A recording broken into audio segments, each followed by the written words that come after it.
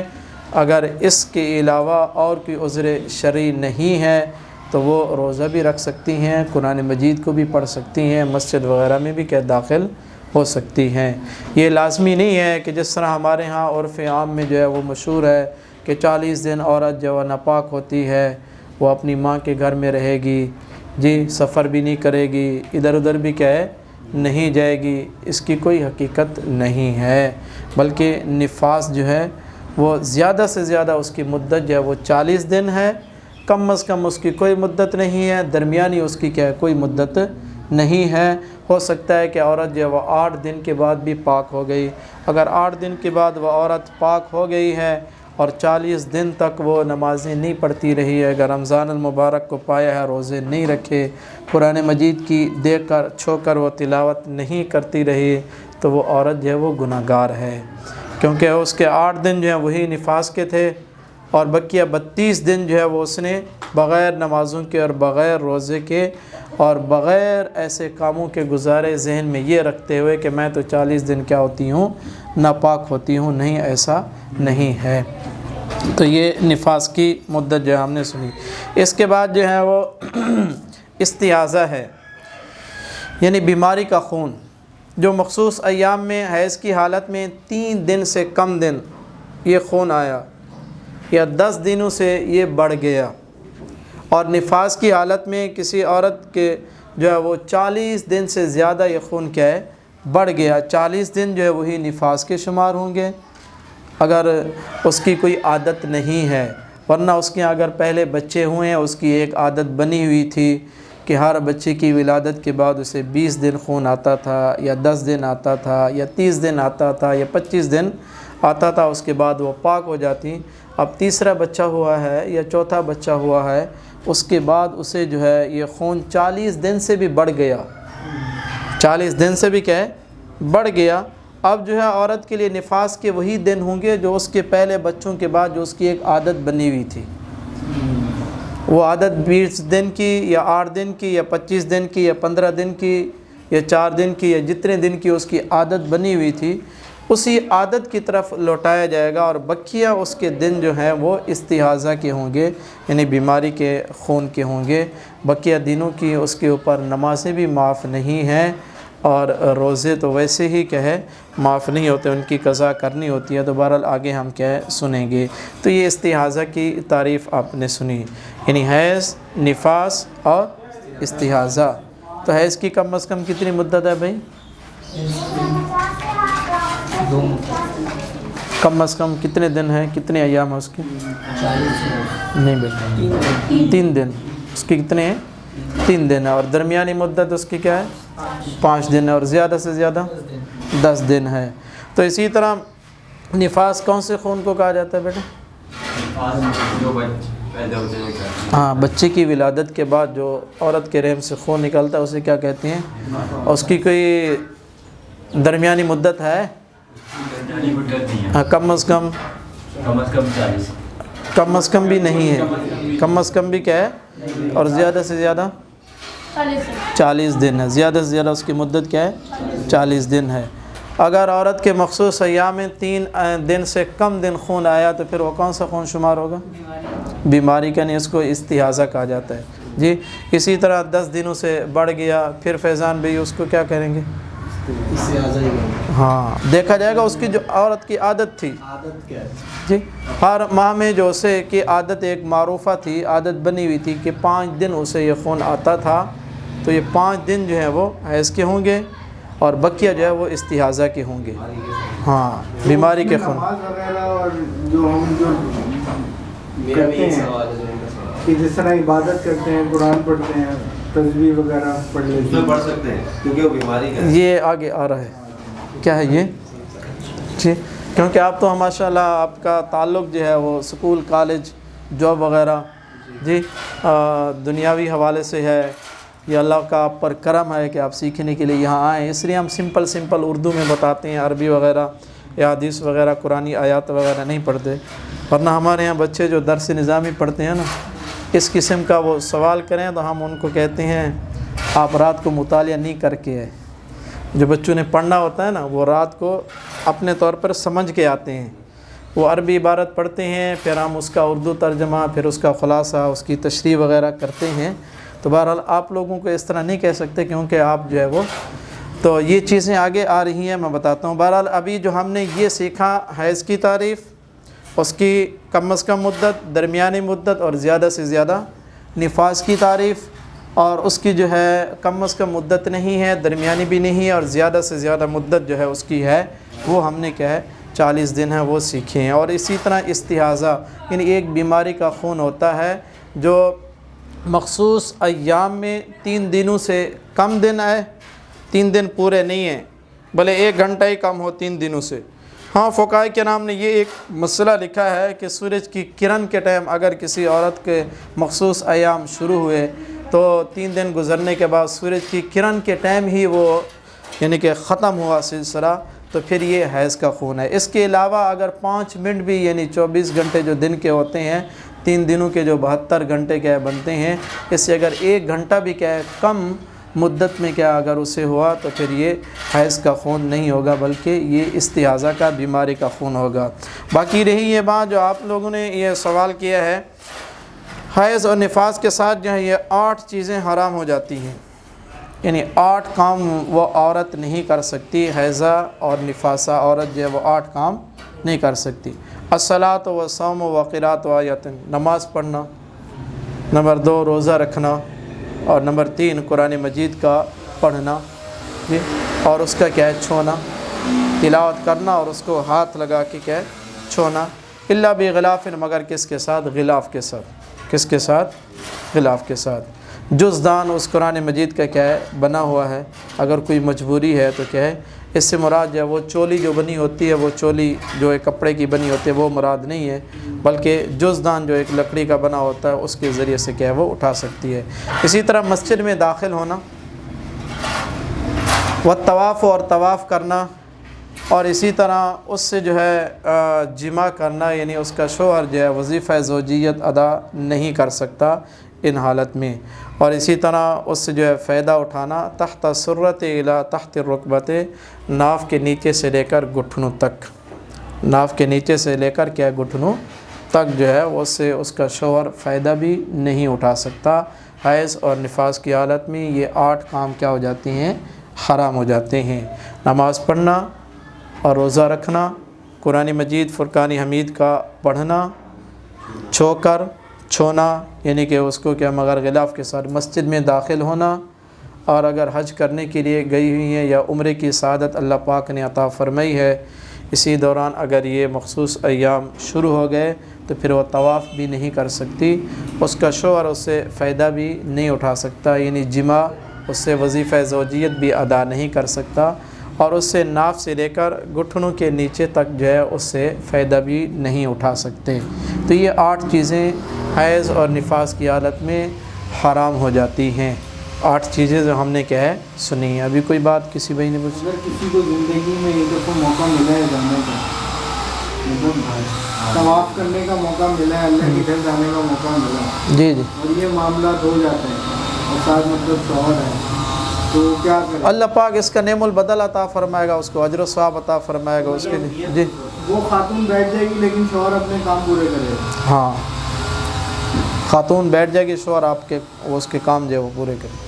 مطلب اس کے حصے کا بھی طواف کر سکتا ہے؟ نہیں، جو ساتھی ہے لیکن وہ نہیں کر سکتے. نہیں نہیں، شوہر کر سکتا تو ہے. نیت پر اجر مل جائے گا. نیت پر اجر ملے گا. ٹائم کمپلیٹ ہونے کے بعد تو پھر وہ ہاں کر سکتے پاک ہونے کے. بالکل. وہ حج کے مسائل جب آئیں گے اس میں یہ ساری چیزیں آئیں گی. عمرے کیا؟ عمرہ پہ جیسے جی ہاں، عمرے میں جاتے ہیں تو پھر یہ ہے کہ انسان وہ 10 دن کا پیکج تو ہوتا ہی ہے، 15-20 دن کا پیکج تو کیا ہے ہوتا ہی ہے. اور یہ زیادہ سے زیادہ مدت جو ہے وہ کیا ہے 10 دن ہے. درمیانی مدت جو ہے 5 دن ہے، کم از کم کیا ہے 3 دن ہے. اتنے دن جو ہے وہ رکی رہے. یہ 8 کام جو ہے وہ حرام ہو جائے. بہرحال علماء کرام نے یہ بات لکھی ہے کہ ہر نماز کے ٹائم میں وہ ذکر و اذکار کر سکتی ہے جی، تاکہ اس کی عادت جو ہے وہ جاری و ساری رہے. اس کی عادت جو ہے کیا ہے وہ جاری ہو. ہر نماز کے ٹائم میں وضو کرنا اس کے لیے ایک مستحب اچھی بات ہے. گرچہ اس سے وضو نہیں ہوتا لیکن اس کی ایک عادت جو ہے جاری و ساری رہے. پیچھے آپ نے وضو کے حوالے سے مسائل پڑھا تھا کہ عورت حیض و نفاس کی حالت میں نہ ہو جی. تو بہرحال یہ ہے کہ کیا اگر عورت ہے تو وضو کرنا بھی اس کے لیے مستحب ہے. اور یہ کہ ہر نماز کے ٹائم میں وہ درود شریف، اللہ کا ذکر و اذکار، کلمہ طیبہ، قرآن مجید، فرقان حمید کے علاوہ جو ہے وہ پڑھ سکتی ہے تاکہ اس کی عادت بنی رہے. باقی رہی یہ بات اگر معلمہ ہے یعنی پڑھانے والی عورت ہے، تعلیم دینے والی کیا عورت ہے، وہ بغیر چھونے کے ہجے کرا کے ہر کلمے کو الگ الگ کر کے اور ہر کلمے کے بعد سانس توڑ کے وہ بچوں کو تعلیم دے سکتی ہے. جس طرح ہجے کرائے جاتے ہیں جی، ہر کلمے کے بعد سانس توڑا جاتا ہے، تو ہر کلمے کو پڑھاتے ہوئے سانس توڑ کے ہجے کرا کے وہ معلمہ عورت جو ہے وہ تعلیم دے سکتی ہے. کیونکہ یہ گیپ آئے گا تو پھر یہ چیزیں، تو یہ معلمہ عورت کے لیے وہ ایسا کیا ہے کر سکتی ہے. اور جب یہ حیض اور نفاس کا خون ختم ہوتا ہے تو پھر یہ ہے کہ زیادہ سے زیادہ اس کی مدت جو ہے، زیادہ سے زیادہ اس کی کیا ہے، نفاس کے زیادہ سے زیادہ 40 دن مدت ہے اور حیض کے زیادہ سے زیادہ کیا ہے 10 دن مدت ہے. اگر یہ اکثر مدت کے ساتھ یہ ختم ہو جاتا ہے تو شوہر کا وطی کرنا بغیر عورت کے غسل کیے، ابھی عورت نے اگر غسل بھی نہ کیا ہو تو اس کے شوہر کا اس سے وظیفہ زوجیت ادا کرنا یہ جائز ہوتا ہے. یہ کیا ہوتا ہے جب اکثر مدت ختم ہو گئی، یعنی 40 دن پورے ہو گئے اور حیض میں 10 دن کیا ہو گئے پورے ہو گئے، بغیر غسل کے جو ہے وہ اس کے لیے یہ کیا نام ہے وطی کرنا جو ہے یہ کیا ہے جائز ہوتا ہے. اگر اکثر مدت جو ہے وہ پوری نہیں ہوئی، اب اس سے کم میں جو ہے وہ خون ختم ہو گیا جی، پھر اس کے لیے حلال نہیں ہے، مگر یہ کہ کیا وہ غسل کر لے، مگر یہ کیا کر لے، اس کی جو عادت بنی ہوئی تھی وہ دن ختم ہو گئے ہیں، اب وہ اس نے غسل کر لیا، غسل کرنے کے بعد جو اس سے کیا فائدہ اٹھا سکتے ہیں، یا تیمم کر لے، یا ایک نماز کا وقت جو ہے اس پر کیا ہے یا نماز پڑھ لے، یا یہ ہے کہ نماز اس کے ذمے میں جو ہے وہ قرض ہو جائے خون کے ختم ہونے کے بعد. اس کی جو عادت تھی اب اس کے بعد اس نے اتنا وقت پایا کہ وضو کر سکتی ہے، نماز بھی پڑھ سکتی ہے جی. اب وہ اس نے وضو نہیں کیا، نماز نہیں پڑھی، وہ نماز اس کے ذمہ میں کیا ہو گیا قرض ہو گئی، قضا ہوگی. کیا ہو گیا قضا ہو گیا. یہاں تک کہ اور تیمم بھی کیا ہے اس نے کیا ہے نہیں کیا تو نماز کا وقت کیا ہے نکل گیا ہے، تو اس صورت میں بھی اس سے کیا وہ فائدہ اٹھا سکتا ہے. باقی رہی یہ بات حیضہ اور نفاسہ عورت جو ہے حیض اور نفاس کی حالت میں جو اس سے روزے چھوڑے ہیں، جو اس سے روزے چھوٹے ہیں وہ ان کی قضا کرے گی، لیکن حیض اور نفاس کی حالت میں جو نمازیں چھوٹی ہیں ان کی قضا نہیں ہے. نمازیں جو چھوٹی ہیں ان کی قضا نہیں ہے. شریعت نے عورت کو کیا ہے اجازت دیا، رخصت دی ہے حیض اور نفاس کی حالت میں جو اس سے نمازیں چھوٹ گئی ہیں ان کی قضا اس پر نہیں ہے. فرضی نمازیں ہیں، واجبات ہیں، جتنی نمازیں ان کی قضا. اور جو روزے اس کے اوپر کیا ہے چھوٹے ہیں اگر رمضان المبارک میں تو پھر یہ ہے کہ ان کی قضا ہے. ہوتا یہ ہے کہ رمضان المبارک کا مہینہ جو 11 مہینوں کے بعد ایک مہینہ آتا ہے، اگر عورت حیض کی حالت میں رہی ہے 10 روزے اس سے کیا چھوٹے ہیں تو 11 مہینے تو ہیں، ہر مہینے میں ایک ایک روزہ بھی رکھے یا 2 روزے بھی رکھے تو اس کے قضا کرنے میں آسانی ہے، عورت کے لیے کوئی دشواری نہیں ہے، کوئی مشکل نہیں ہے. لیکن نمازوں کے حوالے سے اس کے لیے ایک مشکل بن جائے گی، اس کے لیے ایک دشواری بن جائے گی کہ ہر مہینے میں اگر اسے زیادہ سے زیادہ مدت حیض کا خون آتا ہے، 10 دن کی نمازیں اس سے کیا ہے چھوٹ گئیں، 50 نمازوں کی قضا ہر 20 دن میں، اور گھر کے کام کاج، خانہ داری کے کام کاج، بچوں کو کیا ہے سنبھالنا، یہ سارے کیا معاملات ہیں، تو اس کے لیے ایک دشواری ہوتی، تو نمازوں کی اللہ پاک نے اسے کیا ہے چھوٹ دی ہے، رخصت دی ہے کہ حیض کی حالت میں اس سے جو نمازیں چھوٹ گئیں ان کی قضا نہیں ہے، لیکن اگر روزے اس سے کیا ہے چھوٹے ہیں تو ان کی کیا ہے وہ قضا ہے۔ اور اسی طرح انسان ایک جنبی ہوتا ہے، جنبی انسان پر بھی جنابت کی حالت میں جب اس پر غسل لازم ہوتا ہے 5 چیزیں اس پر بھی حرام ہو جاتی ہیں، 5 چیزیں اس پر بھی کیا ہوتی ہیں حرام ہو جاتی ہیں، یعنی نماز پڑھنا، قرآن مجید فرقان حمید کا کیا ہے پڑھنا، اور اس کا کیا ہے چھونا، مسجد میں داخل ہونا اور طواف کرنا، یہ 5 چیزیں جو ہے یہ جنبی پر کیا ہو جاتی ہیں حرام ہو جاتی ہیں۔ اور جب انسان محدث ہوتا ہے، بے وضوئی کی حالت میں انسان ہوتا ہے، اس پر بھی 3 چیزیں جو ہے وہ حرام ہو جاتی ہیں۔ ایک یہ ہے کہ بغیر وضو کے نماز بھی نہیں پڑھ سکتا، دوسرا یہ ہے کہ طواف بھی کیا ہے نہیں کر سکتا، تیسری بات یہ کہ مصحف یعنی قرآن مجید فرقان حمید کو بھی کیا ہے وہ نہیں چھو سکتا۔ لا یمسہ الا المطہرون، نسمی آیا ہے قرآن مجید فرقان حمید میں ہے کہ بغیر پاکیزگی کے اسے کیا ہے نہیں چھو سکتے۔ تو یہ چیزیں جو ہے ہم نے سنی حیض، تو پڑھ سکتا ہے، ہاں زبانی تلاوت کرنا چاہے بے وضو، جی بے وضو ہے تو زبانی ہاں زبانی تلاوت کر سکتا ہے، بغیر وضو کیا ہے تو زبانی تلاوت کیا ہے کر سکتا ہے۔ تو یہ ہم نے مسائل یہ سیکھے حیض اور نفاس کے متعلق۔ جو عورت استحاضہ کی حالت میں یعنی اسے جو بیماری کا خون آیا، وہ عورت اور ایسے ہے جس طرح ایک معذور انسان ہوتا ہے جس کو ہمیشہ کی نکسیر آتی ہے، کروافن دائمن، اگر کسی انسان کو جو ہے گرمیوں میں گرمی کی وجہ سے نکسیر آتی ہے، ناک سے کیا ہے خون آتا ہے، اور اسی طرح اس کے علاوہ اور کوئی اس کے لیے عذر ہے، اس کا پیٹ جاری رہتا ہے اور اس کو جو ہے وہ یا خون جاری ہوتا ہے اور خون تھمنے والا کیا ہے نہیں ہے، تو ان کے لیے بھی ہے کہ آگے ہم معذور کی تعریف پڑھتے ہیں کہ معذور کب انسان بنتا ہے، معذور انسان کیا ہے کب انسان بنتا ہے۔ تو شریعت نے یہ ایک ہمیں اصول دیا ہے کہ معذور اس وقت انسان ہوتا ہے جب اس کو ایک مکمل نماز کے وقت میں اس کو عذر نے گھیر لیا، ایک مکمل نماز کے وقت میں اس کو عذر نے کیا کر لیا گھیر لیا۔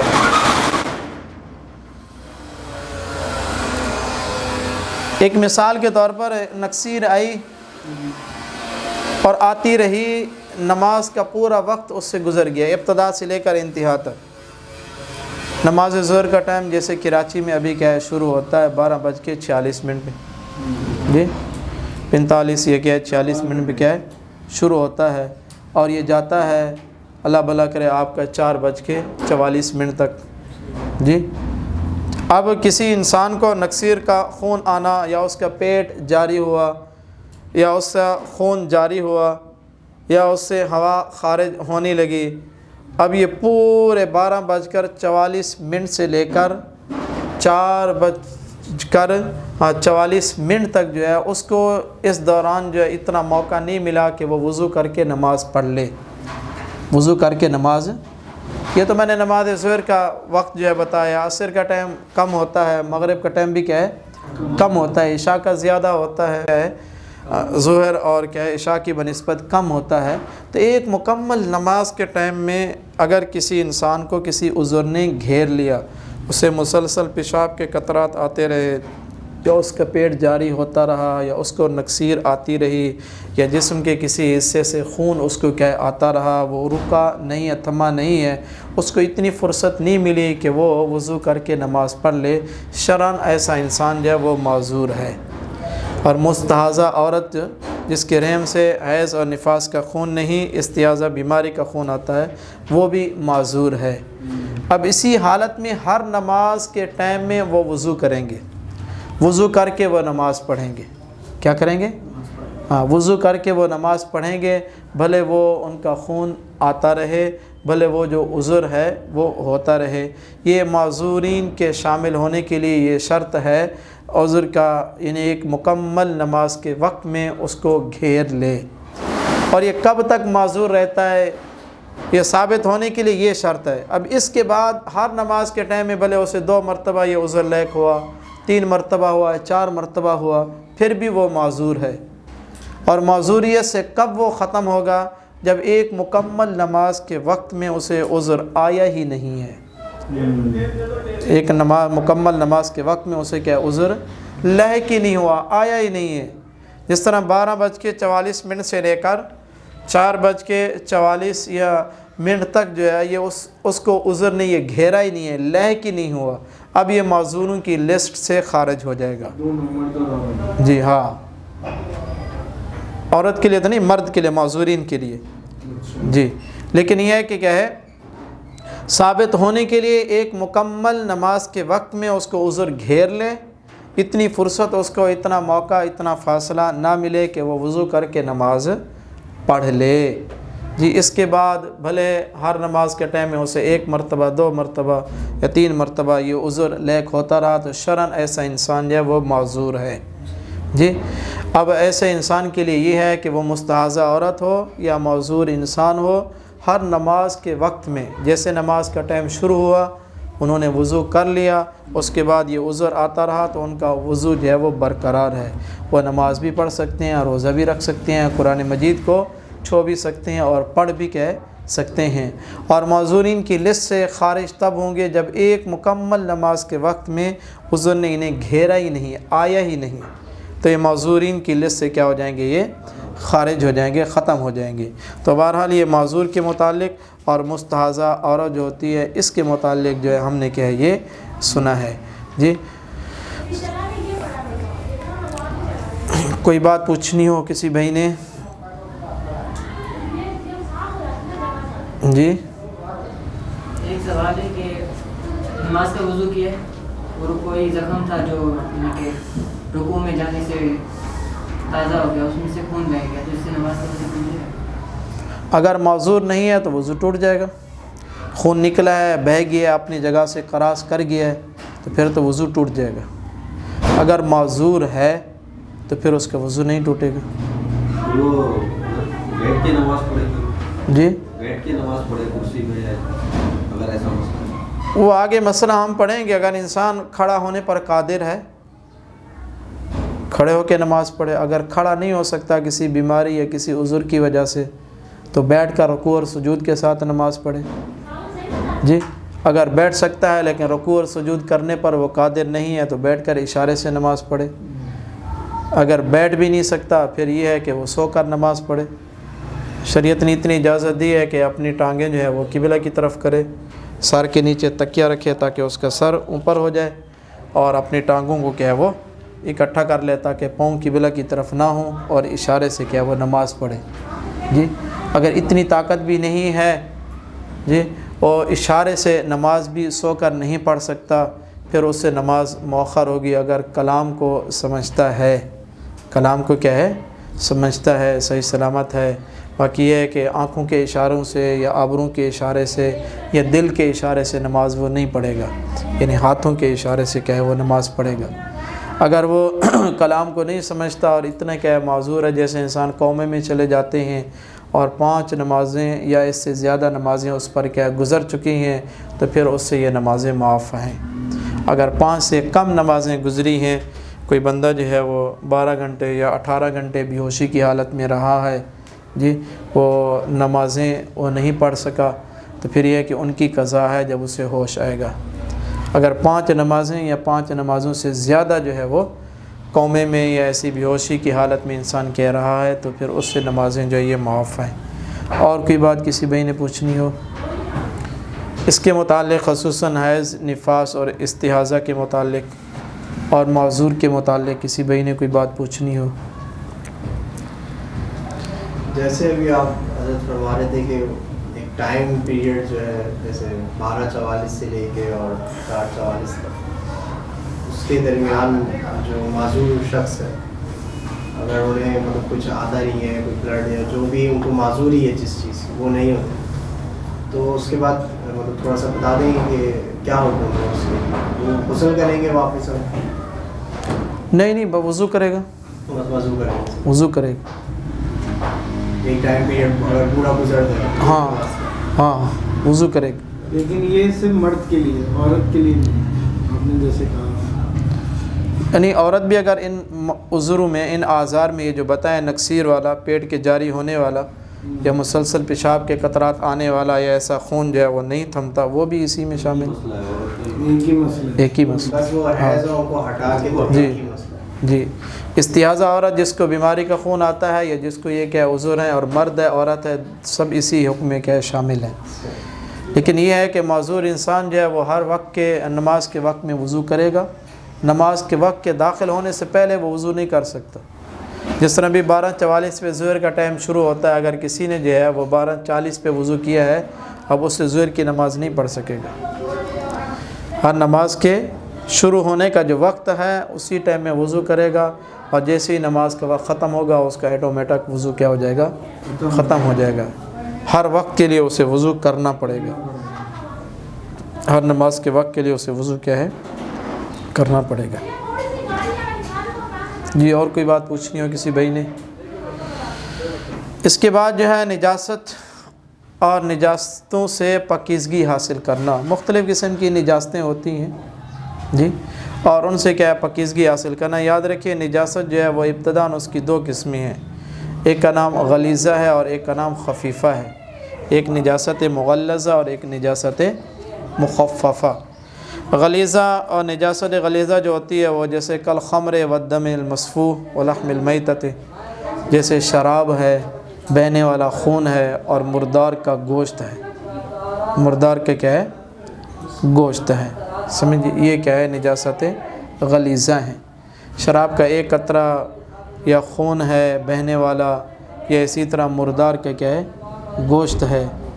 اور اسی طرح اور ان کا چمڑا بھی, و احاب یا مرداروں کا کیا ہے, چمڑا بھی, جس کو رنگا نہ گیا ہو, جس کو رنگا نہ گیا وہ بھی کیا ہے, جس کے اندر ابھی رطوبت ہو, گیلا پن کیا ہے, تری ہو, یہ کیا ہے, نجاست ہے. اور اسی طرح پیشاب ان جانوروں کا یا ان چیزوں کا جن کا گوشت نہیں کھایا جاتا, جن کا گوشت کیا ہے, نہیں کھایا جاتا, ان کا پیشاب یہ بھی ہے نجاست غلیظہ میں سے ہے. اور اسی طرح کتے کا پخانہ ہے, درندے جو ہیں پھاڑ چھیڑ کے جو کھاتے ہیں ان کا پخانہ ہے اور ان کا تھوک ہے. اور اسی طرح مرغی کی بیٹ ہے اور بدخ کی, اور اسی طرح مرغابی کی, یا وہ چیزیں جن سے انسان کا وضو ٹوٹ جاتا ہے انسان کے جسم سے نکلنے کے ساتھ. یہ ساری چیزیں جو ہیں یہ نجاست غلیظہ ہیں. کیا ہیں, شراب ہو, بہنے والا خون ہو, مردار کا گوشت ہو, یا اس کے کیا ہے, چمڑا ہو رنگنے سے پہلے. اور اسی طرح پیشاب ان جانوروں کا جن کا گوشت نہیں کھایا جاتا, اور کتے کا پخانہ, اور اسی طرح پھاڑنے والے درندے جو ہیں ان کا پخانہ اور ان کا تھوک. اسی طرح مرغی کی بیٹ اور بدخ جو مرغی سے کیا تھوڑی بڑی ہوتی ہے اس کی بیٹ, اور اسی طرح مرغابی کی بیٹ. اور وہ چیزیں جن کے نکلنے سے انسان کے بدن سے جب نکلتی ہیں خروج ہوتا ہے اس سے جو ہے انسان کا وضو ٹوٹ جاتا ہے. یہ ساری چیزیں نجاست مغلظہ ہیں, نجاست مغلظہ ہیں. اور نجاست مخففہ یعنی خفیفہ, گھوڑے کا پیشاب یا ایسے جانوروں کا پیشاب جن کا گوشت کھایا جاتا ہے, اور ایسے پرندوں کی بیٹ جن کا گوشت نہیں کھایا جاتا, تو یہ ساری چیزیں جو ہیں یہ نجاست مخففہ ہیں. نجاست مغلظہ جو سخت ترین آگے آئے گا مقدار ہے کہ کتنی معاف ہے کتنی معاف نہیں ہے, نجاست مغلظہ یا کیا مخففہ. اور نجاست مغلظہ شراب ہو, بہنے والا خون ہو, مردار کا گوشت ہو, اور اس کا کیا ہے, چمڑا ہو. ایسے جانور جن کا گوشت نہیں کھایا جاتا, کتے کا پخانہ ہے, اور اسی طرح پھاڑنے والے درندے ان کا پخانہ یا ان کی بیٹ, اور اسی طرح ان کا تھوک, اور مرغی اور بدخ اور مرغابی کی بیٹ جو ہے. اور وہ چیزیں جو انسان کے بدن سے نکلتی ہیں ان سے انسان کا وضو ٹوٹ جاتا ہے. یہ ساری چیزیں جو ہے یہ نجاست مغلظہ ہیں. اور نجاست مخففہ گھوڑے کا پیشاب ہو, اور اسی طرح پیشاب ان چیزوں کا جن کا گوشت کھایا جاتا ہے, اور اسی طرح پرندے کی بیٹ ان پرندوں کی بھیڑ جن کو نہیں کھایا جاتا۔ اب جو نجاست مغلظہ ہے وہ اگر 1 درہم کی مقدار لگے تو وہ معاف ہے جی۔ پہلے تو یہ کہ انسان دولے وسائل ہیں، دولے اچھی بات ہے، اس کا متبادل کوئی ہے تو وہ انسان کر لے، اگر نہیں ہے جی تو پھر یہ ہے کہ نجاست مغلظ ہو جائے۔ 1 درہم کی مقدار جو ہے وہ معاف کی گئی ہے۔ 1 درہم کی مقدار جو ہے وہ جس طرح بھی 2 روپے والا سکہ ہوتا ہے، یہ 1 درہم کی کیا ہے مقدار، بعض وزن میں جو ہے مقدار اور بعض جو ہے وہ لمبائی میں جی مراد لیتے ہیں جی، اور بھی کیا ہے 1 درہم کی مقدار جو ہے اور بھی کیا ہے مراد لی گئی ہے۔ تو بہرحال اور اسی طرح نجاست مخففہ جو ہے، نجاست مخففہ انسان کے بدن کے ہر عضو کے چوتھا حصہ، انسان کے بدن کے ہر عضو کے چوتھے حصے کی مقدار جب وہ لگ جائے تو پھر کیا ہے وہ معاف ہے۔ یاد رکھیے اب یہ بازو جو ہے یہ پورا عضو نہیں ہے جی، یہ ٹانگ جو ہے یہ پورا عضو نہیں ہے، پاؤں الگ ہیں، پنڈلی الگ ہے، گھٹنے الگ ہیں، اور اسی طرح انسان کی رانی ہیں وہ الگ ہیں جی۔ انسان کی شرمگاہ ہے، اس کے 2 حصے ہیں، وہ ایک الگ الگ عضو ہیں جی۔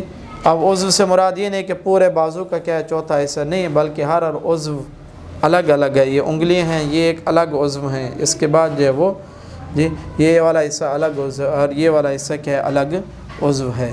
تو یہ نجاست مخففہ کے متعلق ہم نے کیا ہے سنا ہے۔ اور اسی طرح اگر سوئی کے سروں کے برابر اگر کیا ہے کوئی چھینٹے کیا ہے لگتے ہیں تو یہ بھی کیا ہے معاف کیے گئے ہیں۔ اوفیہ رشاش و بولے کا رؤوس الابر، سوئی کے سروں کے برابر اگر چھینٹے کیا ہے لگتے ہیں تو یہ بھی کیا ہے معاف ہیں۔ اور بھی مسائل ہیں نجاست مغلظہ اور نجاست کیا ہے مخففہ کے متعلق، وہ باریکیاں ہیں، لیکن کچھ اور بھی چیزیں ہیں جن کو پاک کرنے کا کیا ہے طریقہ ہے، جن کا پاک کرنے کا کیا طریقہ کیا مختلف ہے، پھر انشاءاللہ وہ ہم سنیں گے۔ اللہ پاک ہمیں دین کی سمجھ عطا فرمائے، تفقہ فی الدین عطا فرمائے۔ جو ہم نے حیض اور نفاس اور استحاضہ کے متعلق سنا اس کو خوب یاد رکھیں اور اپنے گھر والوں تک جو ہے اس کو پہنچائیں، سیریس ہو کر پہنچائیں تاکہ وہ آگے خواتین تک پہنچائیں اور خواتین جو ہے یہ مسئلے صحیح سمجھیں اور نماز روزے اور طہارت کے اعتبار سے کیا ہے وہ احکام شریعہ اور شریعت محمدیہ کے مطابق کیا ہے وہ زندگی بسر کریں۔ بسم اللہ الرحمن الرحیم، الحمدللہ رب العالمین، والصلاة والسلام علی سید الانبیاء والمرسلین۔ اللہم ربنا آتنا فی الدنیا حسنۃ وفی الآخرۃ حسنۃ وقنا عذاب النار۔ اللہم علمنا القرآن والدین، اللہم فہمنا القرآن والدین، اللہم اشرح صدورنا لعلم القرآن، اللہم نور قلوبنا بالقرآن العظیم۔ وصلی اللہ تعالی علی حبیبہ محمد وآلہ واصحابہ اجمعین برحمتک یا